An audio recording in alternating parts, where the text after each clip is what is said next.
For one of my second year assignments in digital design, I am working on a 14-second CG animation about a delivery man who forgets to load a box and breaks the item.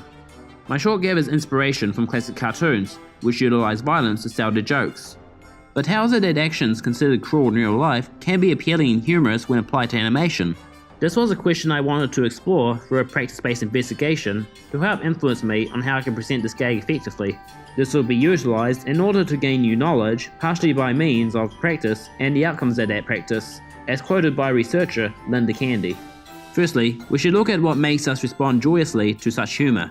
When we find misfortune amusing, we give an emotional response known as Schadenfreude, a German term for malicious joy. This was described by philosopher Theodor Adorno as a largely unanticipated delight in the suffering of another, which is cognized as trivial and/or appropriate. In physical comedy, characters are put into humiliating screw-ups, but not to the point of malice or intent of harm. A situation typically seen as painful can be made humorous as a deliberate and non-serious comedy, and thus we can laugh at the absurdity that the victim goes through with no consequence.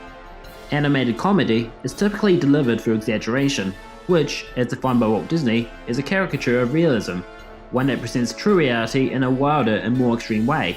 So, in that sense, that would mean presenting the character in a situation beyond what would be expected in real life. One such aspect I could enhance comedy with exaggeration would be through personality. Walt Disney believed that a crucial principle of comedy was based on the personality of a victim that determines just how funny the whole incident will be. Take for example Disney's Donald Duck, a character who is known to get short tempers through misfortune. In this clip from 1945's Cure Duck, Donald drastically changes from happy to angry at his failure to open the window. We then clearly see how he visually exaggerates his frustration with his boiling red head and his aggressive movements which lead him to damage nearby objects.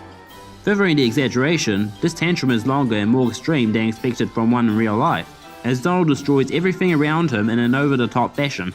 Using similar techniques in my animation, the delivery man drastically transitions from proud and overly confident to worried and bumbling, leading to his eventual mishap with the remaining package. I can also extend the gag through his delayed rush to the box and his struggle to pick it up.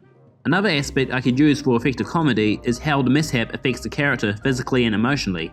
In the instance of the Looney Tunes cartoon starring Wile E. Coyote and Roadrunner, the duo's creator, Chuck Jones, set 9 strict rules in how the two characters serve as a certain comic model. The 9th rule is especially worth noting, in which the coyote is always more humiliated than harmed by his failures. When the coyote's attempts at catching the Roadrunner backfire, his expressions show he's annoyed or embarrassed rather than wanting to scream in pain. And despite being subject to life-threatening events such as being crushed by a boulder, it's shrugged off as if nothing happened, and he's all fine again in the next gag trying to catch the bird. Additionally, the silent caricature and cartoony physics are used to enhance the gags rather than realistic defects like blood and broken bones. Taking note of these methods to apply to an animation, the delivery man does not display nor express any pain after falling backwards. Instead, he is more occupied with the destruction he caused and fear that he will lose his job. His lack of pain allows the audience to laugh at his unfortunate event more so than feeling sympathy towards him. Throughout this research, I have learned how exaggeration is vital for creating effective comedy in animation. By pushing reality to unexpected extremes, building humor through the victim's personality, and exchanging pain for humiliation, I can successfully make the misfortune in my animation humorously appealing without looking painful or cruel, just like how the masters of classic animation have accomplished in their cartoons.